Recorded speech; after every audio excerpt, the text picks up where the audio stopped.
omakinga jalakujulised sisetallad. Ma näitan teile, millised need on. Need on siis lambanahksed. Nende põhi on selline mitte libisevast materjalist. Siis villaga kaetud sisetallad. Nende põhi on lateksist.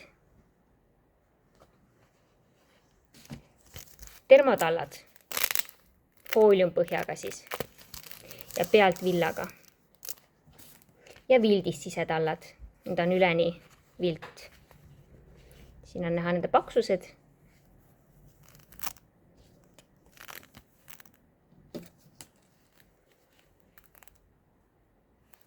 Siis õhemad sisetallad, fresh, mis on siis sellised võib-olla natukene paksemad ka.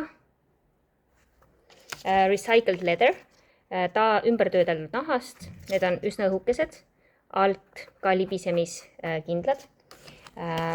Nahast, all on selline vahune materjal. Kookoskiust, peal on froteelaadne materjal ja all on siis kookoskiud.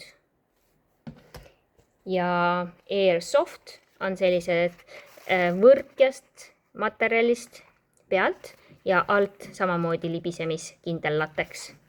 Hästi pehmed, need on hästi painduvad, need sellised natukene jäigemad, nahk samuti üsna painduv. Ja paksused on näha siin.